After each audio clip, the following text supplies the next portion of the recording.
messieurs, bonsoir. Merci d'avoir choisi RTI1 pour vous informer. Voici les titres de cette édition. Au lendemain de son arrivée à Abidjan, le président de la République, Alassane Ouattara, visite les sites sinistrés par les dernières pluies diluviennes.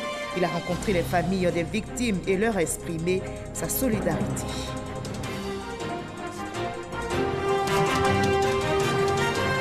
Avant la visite aux familles des victimes de ces inondations, le chef de l'État a présidé un conseil national de sécurité en vue de prendre des décisions urgentes. 2 milliards de francs CFA seront dégagés pour des mesures sécuritaires et l'assistance aux familles sinistrées. Soyez les bienvenus sur RTI1. Le nouveau bilan des pluies diluviennes en Côte d'Ivoire est de 20 morts. La pluie qui s'est abattue sur Abidjan et des localités de l'intérieur du pays a laissé de graves séquelles. Le président de la République a donc écourté son séjour en France. Au lendemain donc de son arrivée à Abidjan, le président Ouattara a visité les sites sinistrés et rencontré les familles des victimes. Le reportage de Viviane Aimé. Sensible au drame occasionné par les pluies diluviennes des 18 et 19 juin qui ont causé la mort de 20 personnes, dont 18 personnes à Abidjan et 2 à l'intérieur du pays, le président de la République, Alassane Ouattara, s'est rendu personnellement ce jeudi, tout d'abord au quartier Alabra à Cocody, pour exprimer sa solidarité et sa compassion aux familles durement frappées. À la Villa 70, complètement saccagée, et où une mère de famille a perdu la vie, entraîné violemment par les eaux de pluie, le président de la République a exprimé ses condoléances aux parents de la victime. Même témoignage de compassion du président de la République à la famille de la Villa 84, qui n'a pas été épargnée elle aussi par la violence des pluies, qui ont fait des dégâts importants, dont un pan entier de la clôture en ciment effondré. Après Alabra, le président de la République a tenu à aller voir personnellement les dégâts occasionnés par les pluies diluviennes sur la rue Ministre à la Riviera Palmeraie. La rue Ministre, une rue centrale de la Palmeraie, défigurée par les inondations répétées causées par les pluies. Cette voie d'accès principale devient, lors des pluies diluviennes, le lieu de passage d'un important flot de ruissellement qui inonde les maisons riveraines, entraînant d'énormes dégâts. Le président de la République a promis une solution pour soulager les nombreux riverains de cette rue. Je crois qu'il fallait être là pour voir la force de l'eau, la vigueur du vent et les dégâts qui ont été causés sont absolument donc indescriptibles. Et nous avons fait un conseil national de sécurité ce matin et nous avons pris des décisions importantes. Je félicite la solidarité dont ont fait montre toutes les populations qui se sont donné la main, qui ont pu sauver des enfants, des handicapés. Le Premier ministre a pris des dispositions. Nous serons très fermes à l'endroit de ceux qui construisent sur les voies d'eau. Parce qu'effectivement, le fait que les constructions anarchiques se trouvent un peu partout, cela est une des causes principales. Des histoires de sachets plastiques qui bouchent les caniveaux, les ordures qui ne sont pas enlevées, etc. Il y a une série de mesures qui relèvent de nous. Et je voudrais donc en appeler aux uns aux autres et dire que nous devons être disciplinés, nous devons faire preuve de civisme, parce que vous savez, la vie humaine n'a pas de prix. On ne peut pas continuer de subir des situations de ce genre. Moi, je suis totalement offusqué et vraiment, je suis meurtri et je voudrais dire à tous nos concitoyens, de grâce, aidez-nous. Aidez-nous par discipline, par sévisme. Il est essentiel que nous soyons disciplinés et que nous puissions penser aux autres et nous dire que tous les actes que nous posons peuvent avoir des conséquences de ce genre. Et nous travaillons pour que nous ne soyons plus surpris par de telles situations. Et vraiment, mes condoléances attristées et toute ma compassion. Et nous prendrons des dispositions. J'ai dégagé avec le ministre des Finances et le Premier ministre des ressources de 2 milliards de francs CFA pour essayer de résoudre une série de problèmes que nous avons examinés ce matin. C'est avec une grande joie que les habitants de la Riviera Palmeraie ont accueilli la visite du président de la République, Alassane Ouattara, tant sa présence ce jeudi à la Palmeraie était porteur d'espoir. Voilà, vous l'avez entendu, avant sa visite aux victimes de ces inondations, le chef de l'État a présidé une réunion, le Conseil national de sécurité au palais présidentiel en vue de prendre des décisions urgentes suite aux dégâts causés par les intempéries. Entre autres décisions, le gouvernement va débloquer 2 milliards de francs CFA pour des mesures sécuritaires et pour assister les familles sinistrées. Le dernier bilan de ces pluies, je rappelle, fait état de 20 morts. Je vous propose le communiqué final de ce Conseil national de sécurité, communiqué lu par le ministre Sidiki Diakité. Communiqué du Conseil national de sécurité. Le président de la République, son Excellence M. Alassane Ouattara, a présidé ce jeudi 21 juin 2018, de 11h à 12h, une réunion extraordinaire du Conseil national de sécurité consacrée aux événements tragiques survenus suite aux pluies diluviennes enregistrées les 18 et 19 juin 2018 à Abidjan et dans plusieurs localités de l'intérieur du pays. Il ressort du point de situation fait au cours de cette réunion du Conseil national de sécurité que dans la nuit du 18 au 19 juin 2018, Abidjan et plusieurs localités ont enregistré des pluies d'une intensité exceptionnelle avec des pics de précipitations atteignant 200 mm par endroit, soit 5 fois le seuil d'alerte rouge. Les inondations causées par ces pluies ont entraîné de nombreuses pertes en vies humaines et d'importants dégâts matériels, notamment la mort de 20 personnes, dont 18 à Abidjan et 2 à l'intérieur du pays, le déplacement de 136 familles sinistrées, l'inaccessibilité de nombreuses voies de circulation, l'effondrement de plusieurs maisons d'habitation, l'interruption partielle de fourniture d'eau et d'électricité dans plusieurs localités du pays. À l'issue de la réunion du Conseil national de sécurité, il a été décidé de mettre à disposition une enveloppe d'urgence de 2 milliards de francs CFA pour la réalisation des mesures ci-dessus. 1. La mise à disposition sous forme d'assistance financière de 1 million de francs CFA à chaque famille ayant enregistré des décès et la prise en charge des frais liés aux obsèques. 2.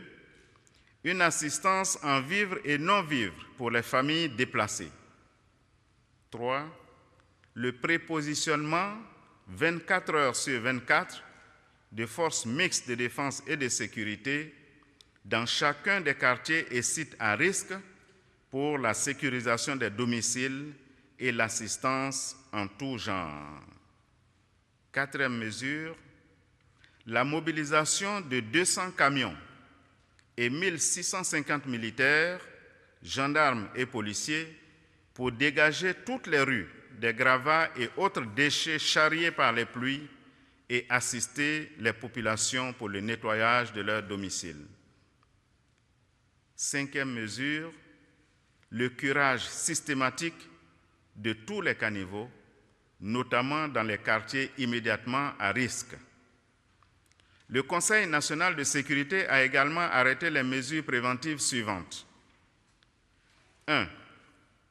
La destruction des constructions réalisées dans les bassins d'orage et sur les ouvrages de drainage et d'assainissement.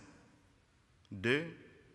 Le déguerpissement de toutes les personnes vivant dans les zones à risque. 3. Le déploiement dans les zones à risque d'abris comportant toutes les commodités pour accueillir, le cas échéant, les familles déplacées. 4. La mise en place de postes avancés de premiers secours dans tous les quartiers sensibles. 5. L'intensification des actions de sensibilisation et de prévention, y compris les alertes météo dans les médias audiovisuels et sur les numéros de téléphonie mobile.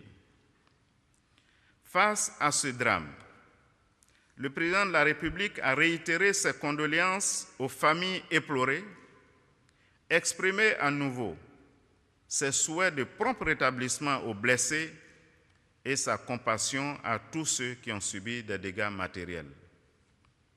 Le président de la République, après avoir relevé que la Côte d'Ivoire, à l'instar de plusieurs pays dans le monde, est sujette aux conséquences néfastes des changements climatiques, a salué le Premier ministre pour la célérité avec laquelle le gouvernement a apporté soutien et assistance aux familles en détresse.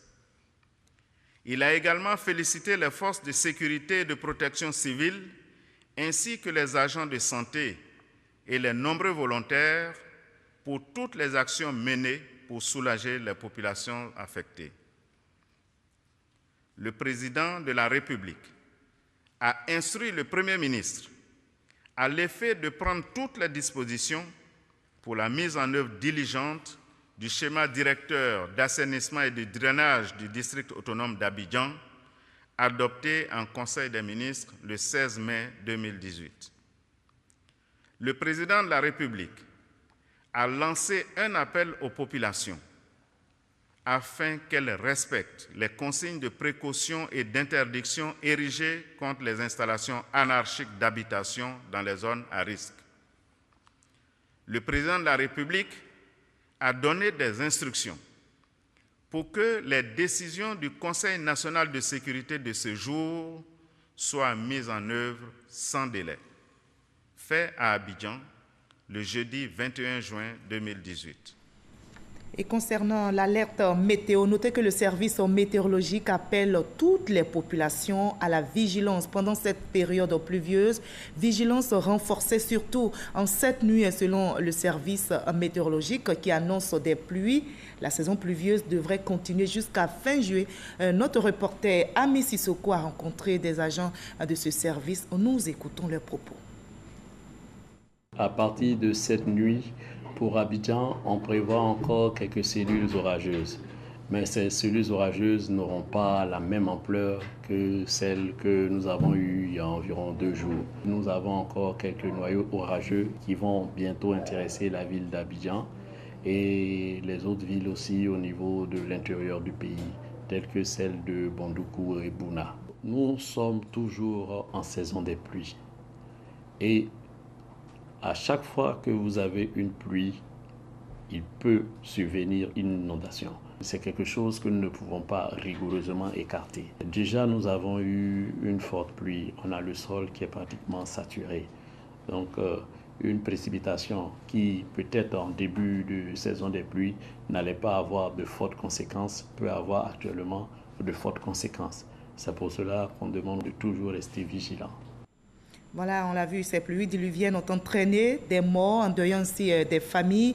Alors, comment éviter à l'avenir ce drame? Comment expliquer ces inondations meurtrières et autres glissements de terrain? La pression démographique et l'indiscipline sont pointées du doigt. Le service Société de la rédaction de RTI 1 s'est intéressé aux facteurs climatiques et à la question des infrastructures de drainage des eaux de ruissellement. Le dossier sur les pluies diluviennes, facteur de risque, est signé ce soir Grace Kando, Franck Quadio et Chris Elmena. Les pluies diluviennes de la nuit du 18 au 19 juin dernier ont fait payer à la commune de Cocody le plus lourd tribut. Une dizaine de morts provoquées par des inondations récurrentes dans cette partie du district d'Abidjan. Comment expliquer ce phénomène apparu dans les années 90, avec des hauteurs d'eau allant jusqu'à 2 mètres? 2 causes, géographiques et urbanistiques, combinées à un facteur météorologique. Abidjan, dans sa géographie, présente plusieurs bassins versants qui accueillent les eaux de pluie et les conduisent vers la lagune ébriée. Vous avez des cuvettes, c'est-à-dire des dépressions fermées qui recueillent l'eau et ces zones-là sont des zones inondables. Vous prenez les fonds de vallée qui sont également des zones de concentration des eaux de pluie avant leur évacuation vers les territoires qui est la plupart du temps la lagune. Ça aussi sont des zones inondables. Comme dans une couvette, ça se remplit et ça remonte en surface et ça aussi crée des inondations. À Cocody, le bassin versant de Bonoumin-Palmeraie couvre une dizaine de quartiers. Bonoumin, Alabra, Palmeraie, Riviera 2, soit 4 880 hectares, c'est en superficie 70% du territoire communal de Cocody. Lorsqu'il pleut dans cette zone, L'eau dévale vers les fonds des vallées de Bounoumin et de la Palmeraie avant de se déverser dans la lagune Ébrié, au niveau de la rivière à Golfe, son exutoire. La zone la plus à risque s'étend sur plus de 4 km du quartier de la Palmeraie jusqu'à l'exutoire en passant par la Riviera à Labra. 495 hectares, passage obligé de toutes les eaux collectées dans le bassin versant de Bounoumin-Palmeraie. L'inondation se produit lorsque l'eau arrive sur une surface où elle se concentre et elle ne peut pas s'écouler. Dans les fonds de vallée, normalement, il ne devait pas avoir d'inondation. La difficulté dans les fonds de vallée, c'est que malheureusement, les gens viennent habiter les fonds de vallée. À partir de ce moment-là, les maisons qui sont dans les fonds de vallée deviennent un peu comme des obstacles à l'écoulement de l'eau. Et quand ça devient des obstacles à l'écoulement de l'eau, qui en principe devait passer par là pour aller à son exutoire, dès cet instant-là, il y a inondation. L'urbanisation massive d'Abidjan, conséquence d'une démographie galopante, compte aussi parmi les causes d'inondation. Les lotissements successifs ayant remplacé la forêt augmentent les volumes des eaux de ruissellement. Les infrastructures de drainage installées dans les années 90 ne suffisent plus à évacuer les eaux de pluie. Situation similaire dans ce quartier d'Angré. Ici, à chaque pluie, les eaux montent et envahissent rues et habitations depuis déjà plusieurs années. Nos ouvrages ne sont pas conçus pour recevoir ce volume d'eau. C'est impossible. Malgré ce gros dallot de 4 mètres sur 3, on est inondé. Comment vous comprenez cela? C'est difficile. Collecteur de base devenu trop étroit pour les volumes d'eau de ruissellement, collecteurs secondaires, caniveaux et autres infrastructures de drainage mal utilisées par les populations, c'est un des facteurs les plus décisifs de ces inondations. Respecter les ouvrages de drainage, ne pas y jeter des ordures, la poubelle, malgré toutes les dispositions que le gouvernement prend pour faire face aux inondations, il y a certaines pratiques, certaines attitudes qui accroissent les difficultés.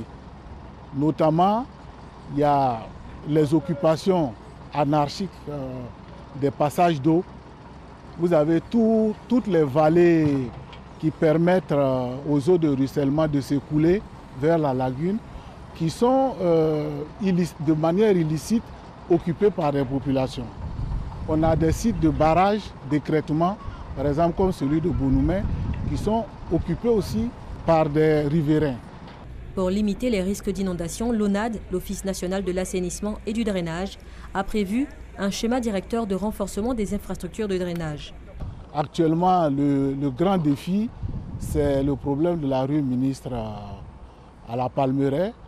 Et là, nous sommes en train de prendre des dispositions pour pouvoir résoudre ce problème. C'est un investissement de près de 30 milliards que le gouvernement a engagé. Dernier facteur de risque des inondations, la météo. La Sodexam annonce cette année de fortes pluies, des niveaux de précipitations exceptionnels, plus importants que les années précédentes. Les populations sont invitées à plus de responsabilités et à prendre toutes les dispositions pour éviter d'éventuels drames. Des géographes de l'université Félix Houphouët-Boigny préconisent dans une étude réalisée en 2015 le curage régulier de tous les collecteurs, l'agrandissement des ouvrages existants et la construction de nouveaux collecteurs. Et après les dégâts causés par les pluies diluviennes, s'est tissée une chaîne de solidarité au sein des populations pour soutenir les victimes. Plusieurs personnes, vous allez le voir, se sont portées volontaires pour aider les sinistrés de ces intempéries en sécurisant notamment leurs biens. Ces volontaires ont été appuyés dans leurs tâches par la police nationale, comme nous l'explique Abou Sanogo. Riviera 3, cité à la bras réconciliation dans la commune de Cocody. Les dégâts causés par les pluies sont bien visibles. Nous sommes dans une vallée, nous sommes en aval. La cause doit se trouver en amont. Donc ce que nous demandons, c'est que vraiment on fasse une étude sérieuse de la cause de ces inondations. Tout ce que nous avons pu construire est parti avec l'eau, vous voyez que vraiment c'est désolant. Si ces pluies diluviennes ont occasionné des dégâts humains et matériels, elles ont déclenché un vaste élan de solidarité. Des bénévoles sont venus spontanément apporter de l'aide. Les uns sautent à la main déblaient les routes. Les autres soulèvent les affaires non emportées par les eaux. Ces hommes et femmes sont venus offrir leur soutien et leur réconfort aux familles touchées par les pluies. Hier, on s'est organisé, on a décidé que les gens viennent ici pour aider à aider nos parents à nettoyer leur maison et à voir qu'est-ce qu'on peut faire d'autre après cela. Nous avons encore besoin d'hommes, nous avons encore besoin de bénévoles pour venir soutenir nos parents. Nous ramassons, nous nettoyons, nous aidons les familles à débarrasser et nous les soulageons également en parlant avec eux. 500 élèves stagiaires de l'École nationale de police ont été déployés pour porter secours et assistance, mais également pour sécuriser le quartier. Et en prélude à la pluie annoncée pour cette nuit par la météo, des mesures préventives sont prises dans la commune d'Atekoubé. À Mosikro, zone à risque, des agents de la mairie appuyés par la police et l'armée procèdent à une opération de surveillance et de destruction d'habitations identifiées dangereuses. Ouattaramadou Walter. Cette nuit, la météo annonce de fortes pluies sur la ville d'Abidjan. Les zones à risque identifiées dans la commune d'Atekoubé font l'objet d'attention particulière. Une équipe des services techniques de la mairie procède à la destruction des maisons situées sur les flancs de collines. Elle continue également la sensibilisation et invite les populations à quitter les lieux. On a l'obligation de les faire partir puisque c'est nécessaire. Pour ne pas vraiment, quand on trouve encore des morts, le mieux c'est de les faire partir. Les habitantes d'une douzaine de maisons situées dans une zone à risque hésitent encore à partir. Et pourtant, elles mesurent pleinement le danger. Depuis qu'ils ont dit ça, depuis hier, je ne dors pas. Je me suis levé même à 5 heures, j'ai commencé à prier. Je prie seulement. Moi-même, je pense à ça. Quand je vois le vent là même, je ne suis pas tranquille. Nous, on ne sait pas où on dormit. On ne sait pas où on va aller. Des policiers, aidés dans leur mission de sécurisation par les militaires, veillent au grain. Mieux vaut prévenir que guérir. Pour rappel, dans la nuit du lundi au mardi dernier, Mosikro, dans la commune d'Atekoubé, avait enregistré 6 morts.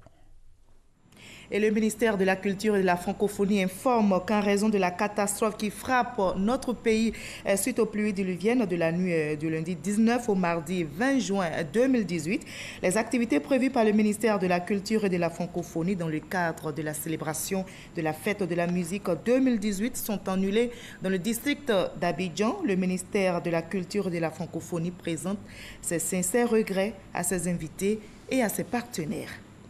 Le vice-président Daniel Kablan-Duncan, solidaire des victimes des intempéries en Côte d'Ivoire, vient d'achever sa visite en France. Il est rentré donc ce soir.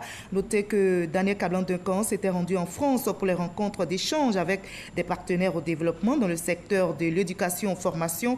Daniel Kablan-Duncan a aussi pris part au 2e forum africain pour la transformation organisé par le Centre africain pour la transformation économique. Une rencontre qui a porté sur les politiques à mener pour créer la croissance et des emplois sur le continent africain. Sur place en France, le vice-président Daniel Kablan-Duncan a eu une série d'activités. Vous allez le voir, il a encouragé les investisseurs étrangers à s'implanter dans notre pays en Côte d'Ivoire. Envoyé spécial en France, Jérôme Kofi Aboulin. La fin d'une visite de travail de 3 jours du vice-président ivoirien Daniel Kablan-Duncan dans la région du Grand Est en France. Elle est marquée par l'étape de Metz, qui suit celle de Strasbourg et Nancy. Comme lors des jours précédents, la visite ce mercredi à Metz, dans les locaux du groupe PSA, traduit encore la volonté de la Côte d'Ivoire et ses autorités d'aller à la conquête d'autres espaces pour son développement, tant sur le plan politique, économique et social. Qu'est-ce que nous sommes venus chercher ici, donc, dans le Grand Est? J'ai indiqué donc à plusieurs reprises les points suivants. D'abord, les problèmes de capital humain. En fait, je crois que c'est le philosophe Jean Baudin qui disait qu'il n'est de richesse que d'hommes. La vraie richesse d'un pays, c'est d'abord la qualité du matériel humain. Et le matériel humain, c'est d'abord des gens bien formés, bien éduqués, et aussi des gens en bonne santé. Bien éduqués, bon, ce sont les accords que nous sommes en train donc, de faire avec ICN Artem, donc à Nancy, de choisir donc cette région parce que il y a une capacité d'adaptation extraordinaire donc, de cette région. C'était mon sentiment. Elle est, je crois, la 2e région industrielle de France, après donc, la région parisienne, me semble-t-il. Donc c'est une excellente chose et nous souhaitons vraiment avoir ce capital humain se développer. Avec cette visite, il s'agit de faire connaître la Côte d'Ivoire en la présentant comme la terre des opportunités d'affaires, des investissements. L'idéal à partager, c'est la qualité des relations à travers un partenariat vrai.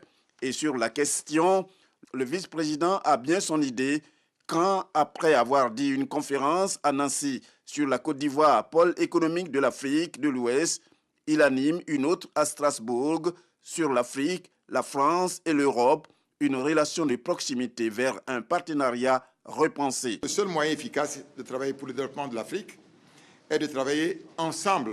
La vision ivoirienne de l'Afrique demeure une vision optimiste du futur de notre continent. L'Afrique est désormais visible sur les cartes économiques. Les réformes structurelles et sectorielles d'envergure mises en œuvre au plan macroéconomique, les ressources naturelles importantes révélées ou exploitées et les potentialités du capital humain font de l'Afrique un continent d'opportunités et d'avenir. Ce que l'on peut essentiellement retenir, c'est le partage de formations et d'expériences, notamment dans les domaines éducatifs, sanitaires et industriels, en se basant sur le transfert des technologies. Et le vice-président Daniel Kablan-Duncan, très confiant, d'indiquer que la Côte d'Ivoire est prête à partager, non seulement en raison de sa stabilité, mais surtout de la qualité de ses ressources humaines. Cette visite dans le Grand Est de la France du vice-président Daniel Kablan-Duncan vient compléter celle effectuée à Toulouse, une autre région du territoire français. Voilà, je rappelle que le vice-président Daniel Kablan-Duncan a regagné Abidjan ce soir. Je vous livre ce communiqué émanant du Sénat. Monsieur Jeannot Ahoussou Kouadio, président du Sénat, convoque mesdames et messieurs les sénateurs à la séance plénière qui se tiendra les mardis 26 et mercredi 27 juin 2018 à 10h à la Fondation Vélus Houphouët-Boigny pour la recherche de la paix de Yamoussoukro. Ordre du jour, examen de la proposition de résolution fixant les règles de procédure d'examen et d'adoption de la proposition de résolution portant règlement du Sénat. 2. Examen de la proposition de résolution portant règlement du Sénat. 3. Mise en place des différents organes du Sénat. Le présent communiqué tient lieu de convocation individuelle. Il est signé du président du Sénat, M. Jeannot Ahoussou Kouadio. 55 agents de la SGBCI ont reçu les clés de leur villa située dans la commune de Cocody, des villas obtenues grâce au 4e programme immobilier financé par l'entreprise. La cérémonie de remise de ces clés à cette première tranche a eu lieu en présence du ministre de la Construction, du Logement, de l'Assainissement et de l'Urbanisme. Didier Nguessan, Franck Kouadio signe ce reportage. Ils reçoivent les clés de leur logement. Ces travailleurs du secteur bancaire sont désormais propriétaires, un rêve qui se réalise rendu possible grâce à leur employeur. Évidemment, c'est une joie pour nous de recevoir ce logement dans la vie d'un agent. Le projet immobilier est quelque chose qui compte. Et donc c'est une joie aujourd'hui que ce rêve se transforme en réalité. Et nous sommes donc heureux, nous disons merci à la direction générale. Merci à tous les partenaires qui ont participé au projet. Aujourd'hui, c'est vraiment un jour spécial, un jour heureux d'avoir une maison. Une maison, cette maison elle est particulière parce qu'elle provient de ma banque. Située à la rivière Abata dans la commune de Cocody, ces 55 villas duplex de 4 à 6 pièces constituent la première tranche de logement. La seconde tranche sera livrée d'ici à la fin de l'année. Au total, 107 villas de haut standing bâties sur 3,4 hectares pour un coût global de 4,7 milliards de francs CFA. Le ministre de la Construction, du Logement, de l'Assainissement et de l'Urbanisme s'est félicité du financement de ce projet immobilier. Il a exhorté l'ensemble du secteur bancaire à soutenir davantage l'acquisition de logements. Je disais tout à l'heure qu'il était important pour nous d'être là. Le volume de financement s'accroît de plus en plus. Donc le message qu'on voulait lancer, c'est que les banques puissent financer de plus en plus de logements, bénéfice de la population ivoirienne. Aux acquéreurs, Isaac D a conseillé une bonne gestion du cadre de vie à travers une copropriété organisée en syndic. Au niveau de la Côte d'Ivoire, notez que ce jeudi, le président de la République a visité les familles des victimes des inondations. Avant cela, il a présidé le Conseil national de sécurité au palais présidentiel en vue de prendre des décisions urgentes suite aux dégâts causés par les intempéries. Entre autres décisions, le gouvernement va débloquer 2 milliards de francs CFA pour des mesures sécuritaires et pour assister les familles sinistrées.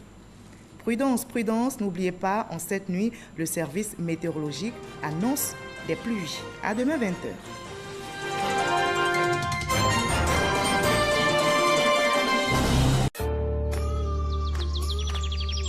Une nouvelle étiquette pour Candia. Candia le lait, onctueux, soyeux, crémeux. Candia, c'est le bon goût du lait. Moi, c'est Candia. Bienvenue sur MyCMU, votre application mobile pour tout savoir sur la couverture maladie universelle CMU. Simple d'utilisation, MyCMU facilite la vie des assurés en donnant toutes les informations utiles. MyCMU fonctionne sur les téléphones Android et ne nécessite pas de connexion Internet. Grâce à votre application, vous obtiendrez des informations sur les sites d'enrôlement, l'état de vos cotisations, le panier de soins, les centres de santé, les pharmacies du réseau CMU. MyCMU vous permet également d'effectuer votre pré-enrôlement avant de vous rendre dans un centre pour finaliser l'opération. Alors n'attends plus, télécharge-moi sur Play Store et la couverture maladie universelle n'aura plus de secret pour toi.